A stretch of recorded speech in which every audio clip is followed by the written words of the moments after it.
السلام علیکم ورحمۃ اللہ وبرکاتہ۔ بسم اللہ الرحمن الرحیم، الحمد للہ رب العالمین، واشہد ان لا الہ الا اللہ وحدہ لا شریک لہ، واشہد ان محمدا عبدہ ورسولہ، صلوات اللہ وسلامہ علیہ وعلی آلہ وعلی اصحابہ ومن اہتدی بہدیہ واستنى بسنتہ الی یوم الدین، اما بعد۔ معزز ناظرین و سامعین، شعبان کی آج 9 تاریخ ہے۔ شعبان کی 15ویں تاریخ کو ہمارے ملکوں میں لوگ اسے شب برات کے نام سے یاد کرتے ہیں اور اس کا جشن مناتے ہیں۔ اس موضوع پر ہمارے علماء کے کافی دروس موجود ہیں، کتابیں موجود ہیں، مقالات موجود ہیں، ہمارے بھی دروس موجود ہیں، خطبہ جمعہ اس کے تعلق سے علماء کرام کے موجود ہیں۔ اس لیے میں بہت زیادہ تفصیل میں نہ جاتے ہوئے صرف مختصر طور پر اتنا بتانا چاہوں گا اس بدعت کے حوالے سے، کیونکہ اس کے بارے میں کافی مواد الحمدللہ لوگوں کے پاس موجود ہے۔ چونکہ بدعات اور ان کا شرعی پوسٹ مارٹم، یہ میں نے ایک سلسلہ شروع کیا ہے، اور شعبان کا مہینہ ہے اور اس کی مناسبت ہے، اور جہاں بہت ساری بدعات آج ہمارے معاشرے میں رائج ہیں، انہی میں سے یہ بھی ایک بہت ہی مشہور بدعت ہے۔ اس لیے سلسلہ جو کہ شروع کیا گیا ہے، تو اس سلسلے کی مناسبت سے، اور چونکہ ماہ شعبان ہے، آج 9 تاریخ ہے، اس لیے کچھ باتیں میں اس کے حوالے سے آپ لوگوں کے سامنے مختصر طور پر پیش کرنا چاہتا ہوں۔ تفصیل کا موقع نہیں ہے اور نہ ہی تفصیل کی ضرورت ہے، کیونکہ یہ تمام لوگ جانتے ہیں کہ یہ بدعت ہے، نئی چیز ہے، یہ دین اسلام سے اس کا کوئی تعلق نہیں ہے۔ اور شعبان کی 15ویں تاریخ کو شب برات کہنا یہ بھی نئی اصطلاح ہے۔ یہ اصطلاح قرون اولیٰ میں، پہلی صدیوں میں، یا جن صدیوں کی بھلائی کا ذکر کیا گیا ہے احادیث میں، قرآن میں، ان لوگوں کے ہاں اس کا کوئی ذکر موجود نہیں تھا۔ حدیثوں میں لیلۃ النصف من شعبان کا لفظ آیا ہوا، شعبان کی 15ویں تاریخ، کہیں پر بھی اسے برات کے نام سے یاد نہیں کیا گیا ہے۔ شب یہ فارسی لفظ ہے، برات یہ عربی لفظ ہے، اور شب برات کا مطلب ہوا بیزاری والی رات۔ یہ اس کا نام لوگوں نے دے دیا، حالانکہ حدیث کے اندر اس کا جو نام ہے، نام کیا جو حقیقت بیان کی گئی، وہ شعبان کی 15ویں رات۔ اس لیے اسے شب برات کہنا خود ہی نفس ہی یہ غلط ہے، اور ایک طرح کی یہ بھی بدعت ہے کس کا شب برات نام دینا۔ اور شب برات نام لوگ کیوں دیتے ہیں، اس کے بارے میں غلط باتیں لوگوں کے اندر مشہور کی گئی۔ یہ مشہور کیا گیا کہ یہ جہنم سے بیزاری والی رات ہے۔ برات کے معنی آزادی اور بیزاری کے ہوتے ہیں، تو یہ مشہور کیا گیا کہ جہنم سے آزاد والی رات ہے، اس دن جہنم سے لوگوں کو آزاد کیا جاتا ہے، اس لیے اس کا نام شب برات لوگوں نے رکھ دیا۔ حالانکہ حقیقت یہ نہیں ہے، یہ حدیث کے بھی خلاف ہے، کیونکہ سب سے زیادہ جہنم سے آزادی لوگوں کو ماہ رمضان کی راتوں میں ملتی ہے۔ اسی طریقے سے عرفہ کے دن لوگوں کو جہنم سے آزاد کیا جاتا ہے۔ کسی بھی حدیث کے اندر شعبان کی 15ویں تاریخ کو، کسی بھی صحیح حدیث کے اندر شعبان کی 15ویں تاریخ میں جہنم سے آزادی کا کوئی ذکر نہیں ملتا ہے، تو پھر اس کو شب برات کا نام دیا گیا۔ حقیقت یہ ہے، سچائی یہ ہے، جس کا علم بہت سارے لوگوں کو نہیں ہے، وہ یہ ہے کہ شب برات کہنے کی وجہ یہ نہیں ہے۔ شب برات کہنے کی وجہ یہ ہے کہ یہ جو روافض ہیں، جو صحابہ کے دشمن، قرآن کے دشمن، نبی کے دشمن، اللہ کے دشمن، تمام مسلمانوں کے دشمن، کیونکہ جو نبی اور صحابہ کا دشمن ہو مسلمانوں کا دوست نہیں ہو سکتا، ان لوگوں کی طرف سے یہ ایجاد شدہ بدعت ہے۔ اس بدعت کو انہوں نے ایجاد کیا ہے، اور اکثر بدعتوں کے موجد یہی لوگ ہیں۔ ان کے عقیدے کے مطابق ان کا جو 12واں امام ہے، وہ شعبان کی 14 تاریخ کو پیدا ہوا، اس لیے لوگ شعبان کی 14 تاریخ کو جشن مناتے ہیں، اور پھر شعبان کی 15 تاریخ کو شب برات مناتے ہیں، کیونکہ ان کا عقیدہ یہ ہے کہ جو اصلی قرآن ہے ان کے 12ویں امام کے پاس موجود ہے، ان کے 12ویں امام کے پاس موجود ہے، اصلی قرآن لے کر کے وہ چھپ گئے ہیں غار کے اندر۔ اس لیے شعبان کی 14 تاریخ کو وہ لوگ جشن مناتے ہیں ان کی ولادت پر، اور شعبان کی 15 تاریخ کو چونکہ اصلی قرآن اس امام کے پاس جو ان کے عقیدے کے مطابق ان کا 12واں امام ہے، جو کسی غار کے اندر چھپ گیا ہے، اس سے درخواست کرتے ہیں کہ امام صاحب اب دنیا کے اندر آ جائیے، اب ظاہر ہو جائیے، اور یہ قرآن جو مسلمانوں کے پاس، یہ دنیا میں لوگوں کے پاس موجود ہے، اس قرآن سے ہم برات کا اظہار کرتے ہیں، ہم اسے نہیں مانتے ہیں، اس لیے اس اصلی قرآن کو لے کر کے آپ دنیا کے اندر آ جائیے۔ اس لیے یہ لوگ اسے شب برات کہتے ہیں، یعنی قرآن سے بیزاری والی رات۔ اس کے لیے باقاعدہ چٹھیاں لکھتے ہیں، خطوط لکھتے ہیں، اور دریاؤں کے اندر، نہروں کے اندر، تالاب میں، پانی کے اندر پھینکتے ہیں، اور ان کا عقیدہ یہ ہوتا ہے کہ ہماری یہ چٹھی ہمارے امام تک پہنچتی ہے، اور اگر نہ بھی پہنچے تو ان کا عقیدہ تو یہ ہوتا ہے کہ ہمارے امام کو کان ما یکون ہر چیز کا علم ہوتا ہے، وہ غیب جانتے ہیں۔ بلکہ اپنے اماموں کے بارے میں ان کا عقیدہ یہ ہوتا ہے کہ نبی سے بھی زیادہ ان کا اونچا مقام، انہیں معصوم سمجھتے ہیں، اپنے اماموں کے بارے میں عالم الغیب سمجھتے ہیں۔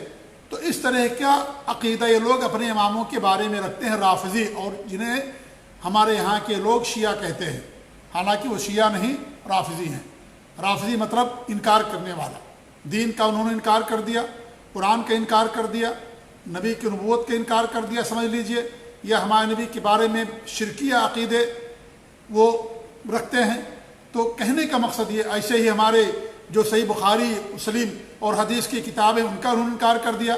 ہمارے جو ائمہ کرام ہیں ان کا انکار کر دیا انہوں نے، ان کو نہیں مانتے۔ تو جو قرآن کا انکار کر دے وہ ظاہر بات ہے نبی کی سنتوں اور حدیثوں کو کیوں مانے گا؟ اس کے لیے تو اور زیادہ آسان ہوگا۔ یہ سب ان پر الزام نہیں ہے، ان کے ائمہ نے باقاعدہ کتابیں لکھی ہیں کہ یہ قرآن جو اس وقت موجود ہے اس کے اندر تعریف ہو گئی ہے، اور یہ تمام رافضیوں کا جو اثنا عشری عقیدے کے حامل ہیں اور وہی اس وقت پائے جاتے ہیں، جتنے باطنی فرقے ہیں، ان سب کا عقیدہ یہی ہے کہ قرآن یہ بدل چکا ہے، تحریف واقع ہو چکی ہے۔ ان کے بڑے بڑے علماؤں نے باقاعدہ اس کے بارے میں کتابیں لکھی ہیں، یہ کوئی ان پر الزام نہیں ہے، ہم کسی پر الزام نہیں لگاتے الحمدللہ۔ یہ ہماری خصوصیت ہے، ہماری پہچان ہے، یہ ہماری علامت ہے کہ ہم کسی پر کوئی الزام نہیں لگاتے، جس کا جو عقیدہ ہوتا ہے اس عقیدے کو ہم ان کے بارے میں بیان کر دیتے ہیں۔ تو یہ اصل اس عقیدے کی حقیقت ہے۔ شب برات کہنے کی حقیقت یہ ہے، یہ جھوٹی داستان گڑھی گئی کہ شعبان کی 15ویں تاریخ کو جہنم سے اللہ تعالیٰ لوگوں کو آزاد کرتا ہے، اس لیے اس کا نام شب برات رکھا گیا۔ یہ حقیقت نہیں ہے، جھوٹ ہے یہ، کیونکہ دنیا میں سب سے زیادہ جھوٹی قوم اگر کوئی ہے تو رافضی ہے۔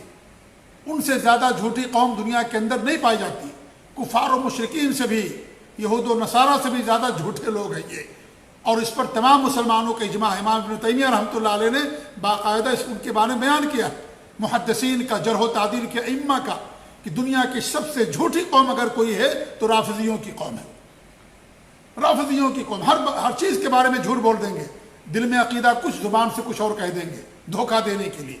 تو یہ انہوں نے جھوٹی داستان گڑھی کہ شب برات میں لوگوں کو جہنم سے آزاد کیا جاتا ہے، یہ سراسر جھوٹی بات ہے۔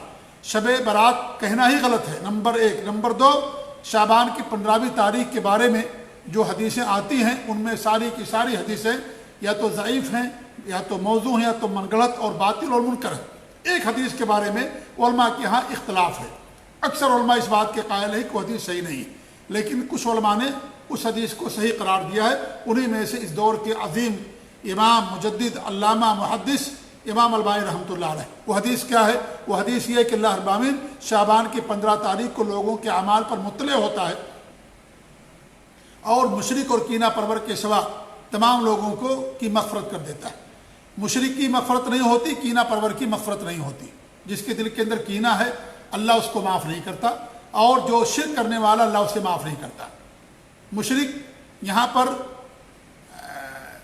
وہ لوگ مراد نہیں ہیں جو کلمہ گو نہیں ہیں، کیونکہ ان کی تو مغفرت ہوگی ہی نہیں۔ کون مراد ہے وہاں پر؟ یہاں پر جو کلمہ گو لوگ مراد ہیں، جو کلمہ پڑھنے والے ہیں، وہ تو ان کے لیے جہنم ہی ہے۔ جو اللہ پر ایمان نہیں رکھتا، نبی پر ایمان نہیں رکھتا، آخرت پر ایمان نہیں رکھتا، لیکن جو کلمہ گو وہ بھی اس کے اندر شامل ہیں۔ کیوں؟ اس لیے کہ شرک جو بھی کرے وہ مشرک ہوگا، جو بھی شرک کرے مشرک ہوگا، چاہے مسلمان کرے چاہے کوئی بھی کرے۔ یہ ایک وصف ہے جس کے اندر یہ صفت پائی جائے گی، یہ چیز پائی جائے گی، اس کو مشرک کہا جائے گا۔ اور ایک کلمہ گو مسلمان بھی، کلمہ پڑھنے والا انسان بھی شرک کر سکتا ہے۔ یہ حدیث بھی دلیل ہے اور بہت ساری حدیث دلیل. ہمارے نبی کی صاف روایت ہے کہ قیامت اس وقت قائم نہیں ہوگی جب تک کہ ہماری یعنی امت کے کچھ لوگ شرک کرنا نہ شروع کر دیں، بتوں کی پرستش کرنا نہ شروع کر دیں. اس وقت تک قیامت نہیں قائم ہوگی جب تک کہ قبیلے دوست کی عورتیں جا کر کے ذوالخلصہ جو یمن کے اندر بت ہے تھا، جس کو ہمارے نبی نے توڑ دیا اور ختم کر دیا گیا اسے، وہ لوگ جب تک جا کر کے اس پر اپنی شرمگاہوں کو نہیں رگڑیں گے اس وقت تک قیامت قائم نہیں ہوگی. اور پھر ہمارے نبی کی حدیث ہے، آپ صلی اللہ علیہ وسلم فرماتے ہیں کہ جس مسلمان کے اوپر 40 لوگ، ایسے 40 لوگ جو اللہ تعالیٰ کے ساتھ شرک کرنے والے نہ ہوں، وہ جنازے کی نماز پڑھ دیں، اس آدمی کی مغفرت ہو جاتی ہے. میرا سوال یہ ہے کہ جنازے کی نماز کون پڑھتا ہے؟ کیا مسلمان، کیا غیر مسلم پڑھتا ہے؟ ہر ایک کا جواب یہی ہوگا کہ جنازے کی نماز ظاہر بات ہے مسلمان ہی پڑھتا ہے، غیر مسلم جنازے کی نماز نہیں پڑھتے. پھر ہمارے نبی نے قید کیوں لگائی کہ اللہ تعالیٰ کے ساتھ شرک کرنے والا نہ ہو؟ اس کا مطلب یہ ہوا کہ ایک نماز جنازہ پڑھنے والا، نمازوں کی پابندی کرنے والا، کلمہ پڑھنے والا بھی شرک کر سکتا ہے. صاف بات ہے، اور اس میں کوئی کوئی شک والی بات نہیں ہے. اس لیے ایک مسلمان بھی شرک کر سکتا ہے. تو یہ حدیث درس، یہ حدیث عبرت ہے ان لوگوں کے لیے جو اللہ کے ساتھ شرک کرتے ہیں. کو شرک سے توبہ کر ان کی مغفرت نہیں ہوگی، ان کے لیے جہنم، ہمیشہ میں جہنم کے اندر رہیں گے. نمبر 1. نمبر 2، جو کینہ پرور ہوگا، جس کے دل کے اندر کینہ ہوگا، اس کی اللہ مغفرت نہیں کرے گا. یہ حدیث صحیح ہے، امام البانی نے اس کو صحیح قرار دیا ہے. لیکن کیا اس حدیث کے صحیح ہونے سے اس رات عبادت ثابت ہوتی ہے؟ جیسے کہ لوگ اس رات کیا کرتے ہیں، نمازوں کے اہتمام کرتے ہیں، مسجدوں کو سجاتے ہیں، قمقمے لگاتے ہیں، قبرستان کی اجتماعی زیارت کرتے ہیں، قرآن کی تلاوت کرتے ہیں، صدقات و خیرات کرتے ہیں، اور نہ جانے کیا کیا چیزیں کرتے ہیں. ظاہر بات ہے کسی رات کی فضیلت ثابت ہونے سے اس رات عبادت ثابت نہیں ہوتی. عبادت ثابت ہونے کے لیے الگ سے دلیل چاہیے. جس نبی نے اس رات کی فضیلت بیان کی، اس نبی نے اس رات کوئی عبادت نہیں کیا. اگر آپ اس رات گئے قبرستان کی زیارت کے لیے تو آپ ہر اور راتوں کو جایا کرتے تھے. یہ تو اتفاق کی بات تھی، اس رات کی فضیلت کی بنا پر نہیں، بلکہ آپ کا معمول تھا کہ آپ راتوں میں بھی جا کر کے قبرستان کی زیارت کیا کرتے تھے، جیسے عام دنوں میں کرتے تھے، ایسے آپ نے کیا. یہ دلیل نہیں ہے. اب اگر ہمارے نبی نے کسی دن قرآن، آپ ہمارے نبی قرآن پڑھا کرتے تھے، تو ہم کیا وہ دلیل بنا لیں گے کہ اسی دن آپ کو قرآن پڑھنا ہے، کسی اور دن قرآن نہیں پڑھ سکتے؟ نہیں. آپ کا معمول تھا یہ، آپ قبرستان کی زیارت کرنے جایا کرتے تھے. اتفاق کی بات ہے کہ اس رات بھی وہ 15ویں شب کی رات تھی، اور بھی راتوں کو آپ جایا کرتے تھے. تو اور راتوں کو لوگ کیوں نہیں جاتے؟ صرف اسی رات کو کیوں جاتے ہیں؟ اور دنوں میں آپ جایا کرتے تھے، اور دنوں میں لوگ کیوں نہیں جاتے؟ لہذا آپ کا اس دن جانا، اس رات زیارت کے لیے قبرستان کی، یہ کوئی اس کی بات نہیں ہے کہ اس رات زیارت کرنی چاہیے. جی ہاں، آپ نے زیارت کرنے کا حکم دیا، جب انسان کو موقع ملے جب جا کر کے زیارت کرے. اس کے لیے کوئی رات خاص کرنا، کوئی دن خاص کر دینا، عید کا دن، بقرعید کا دن، یا جمعہ کا دن، یا کوئی وقت یا کوئی رات، یہ بدعت ہو جاتی ہے. جو عبادت عام ہے وہ عام رہے گی، اس کو خاص کر دیں گے تو بدعت ہو جائے گی. جب آپ کو اتفاق پڑے جا کر کے آپ زیارت کر لیجئے، لیکن شب برات کو جا کر کے زیارت کرنا دین کے اندر بدعت ہے. نماز کا اہتمام کرتے ہیں لوگ، کیا ثبوت نماز پڑھنے کا؟ کوئی ثبوت نہیں آتا. کیا ہمارے نبی سے بڑھ کر متقی ہو گئے؟ کیا ہمارے نبی بھول گئے تھے؟ خلفائے راشدین بھول گئے؟ صحابہ، تابعین، تابعین بھول گئے؟ افسوس کی بات تو یہ ہے کہ اس رات کا اہتمام ہمارے ہاں شب قدر سے بھی زیادہ ہوتا ہے.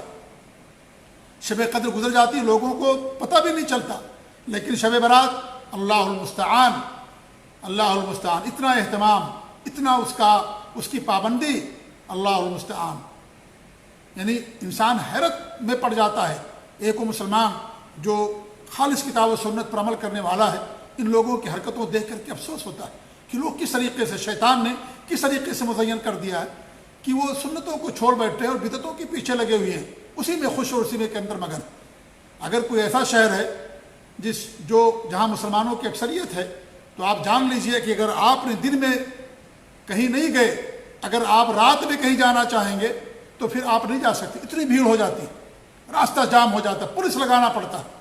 سارے لوگ گھروں سے نکلتے ہیں، عورتیں نکلتی ہیں، قبرستان جاتی ہیں، رات بھر قبرستان میں لوگ گزارتے ہیں، وہاں پھول بھی چڑھاتے ہیں، قبرستان کے اوپر کھانا بھی لے کر کے جاتے ہیں. اور عورتوں کا عقیدہ یہ ہوتا ہے کہ ہمارے شوہروں کی روحیں آتی ہیں جو بیوہ عورتیں، اور کھانا کھا کر کے جاتی ہیں. کتنا غلط عقیدہ، جو غیر مسلموں کا عقیدہ. کسی کی روح دوبارہ دنیا کے اندر واپس نہیں آتی. یا تو علین کے اندر ہے یا تو سجین کے اندر یا اور مقامات میں ہے، لیکن روح دنیا کے اندر واپس نہیں آتی۔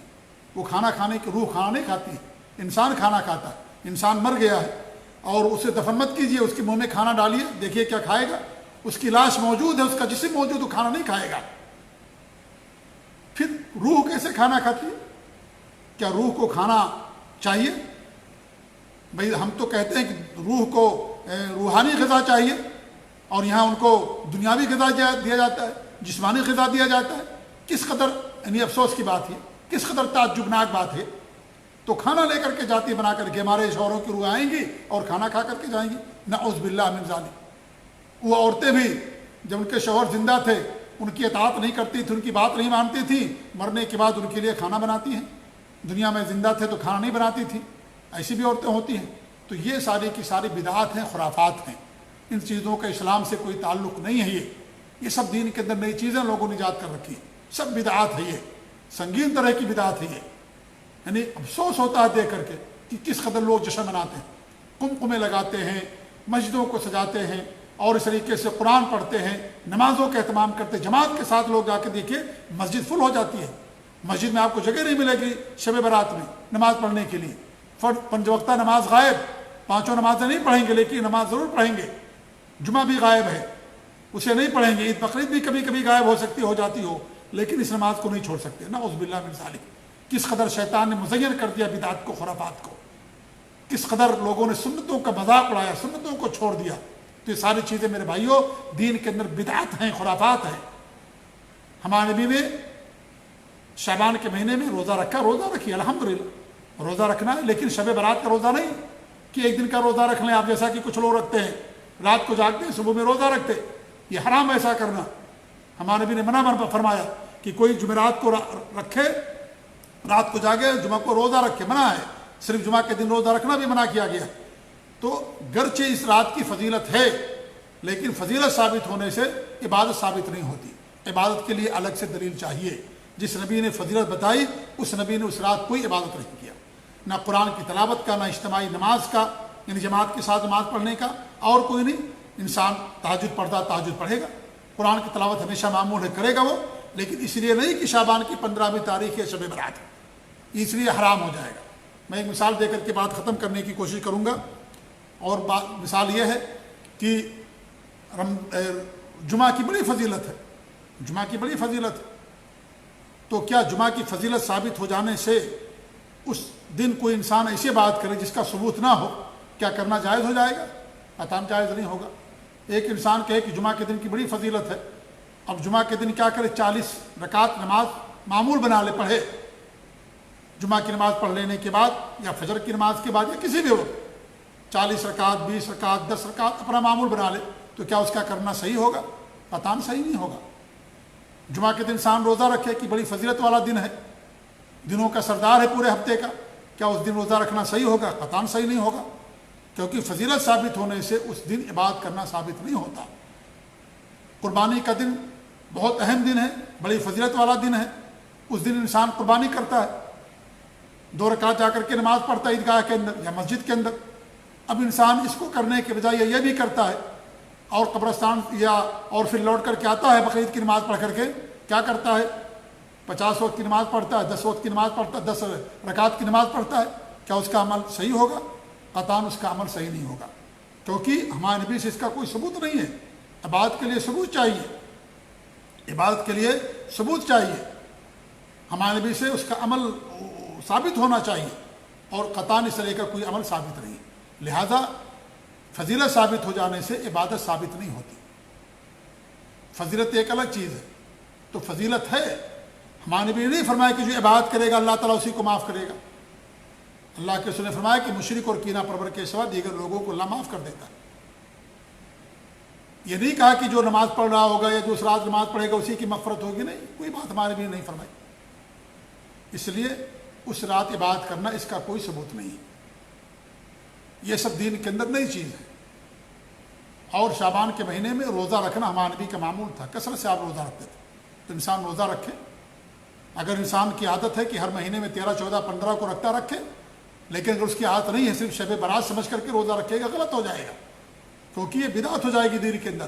وہ شب برات کی فضیلت سمجھ کر کے رکھے گا وہ، جبکہ اس رات کی فضیلت صرف یہی ہے کہ مشرک کینہ پرور کے سوا اللہ تعالیٰ لوگوں کے گناہوں کو معاف کر دیتا ہے، اور یہ روزانہ ہوتا ہے معاف کی جہاں تک بات ہے۔ اللہ رب العالمین روزانہ آسمانی دنیا پر نزول فرماتا ہے اور کہتا ہے کہ ہے کوئی اپنے گناہوں کو معاف کروانے والا، معاف کروا لے۔ تو اگر کوئی اپنے گناہوں کو مغفرت کرواتا ہے، تہجد کی نماز پڑھتا ہے، اللہ سے دعا کرتا ہے رات کی تنہائی میں، آخری پہر میں، تو اللہ تعالیٰ اس کے گناہوں کو معاف کرتا ہے، اللہ معاف کرنے والا۔ تو یہ چیز تو روزانہ ہوتی ہے، لہٰذا یہ جو سب چیزیں کی جاتی ہیں یہ سراسر بدعت ہے۔ حلوہ کھانے کی رسم بھی لوگ بناتے ہیں تو یہ بھی بدعت ہے جو شب برات کے اندر منائی جاتی ہے۔ بھئی حلوہ آپ کھائیں، کوئی نہیں منع کرتا، لیکن آپ اس کو عبادت سے جوڑ کر کے کسی رات کھائیں گے غلط ہو جائے گا۔ اور اس کی وہ کیا دیتے ہیں کہ ہمارے نبی کے دندان مبارک توڑے گئے تھے اس لیے، حالانکہ سب جانتے ہیں کہ یہ جو غزوہ احد میں ہمارے نبی کے دندان توڑے گئے تھے، غزوہ احد شوال کے مہینے میں ہوا، اس پر سب کا اتفاق ہے، لیکن حلوہ کھانے کی رسم شعبان کے مہینے میں لوگ کرتے ہیں۔ تو یہ چیزیں میرے بھائیوں سراسر بدعات ہیں، خرافات ہیں، روحوں کے آنے کا عقیدہ تو کفریہ عقیدہ ہے، لہذا ان تمام عقیدے سے ہمیں بچنے کی ضرورت ہے۔ لوگ آتش بازیاں کرتے ہیں یا اس طریقے سے لوگ گھروں کو سجاتے ہیں، مسجدوں کو سجاتے ہیں، قمقمے لگاتے ہیں، لائٹنگ کرتے ہیں، یہ بھی اصلاح فضول خرچی ہے۔ غیر مسلموں کی نقالی اور ان کی تشبیہ مشابہت اختیار کرنا، قبروں پر جا کر کے پھول چڑھانا، ایسے ایسے پھول چڑھائے جائیں گے، مالائیں اور گلدستے کہ انسان حیران رہ جاتا ہے، حیران رہ جاتا ہے انسان، پوری رات جا کر کے قبرستان میں گزارتے ہیں۔ نعوذ باللہ من ذالک، ہمارے نبی نے کیا پوری رات قبرستان میں گزارا؟ قطعاً آپ نے ایسا نہیں کیا۔ کیا قبرستان کی زیارت کرنے کا یہی طریقہ ہے یا یہی دن ہے، یہی رات ہے؟ قبرستان کی زیارت کا طریقہ یہ کہ آپ قبرستان جائیے، دعا پڑھ کر کے واپس چلے آئیے، یعنی کہ کھانا لے کر کے جائیے، وہاں بیٹھیے، رات بھر رہیے، جشن منائیے، خوشی منائیے اور وہاں جا کر کے نماز پڑھیے۔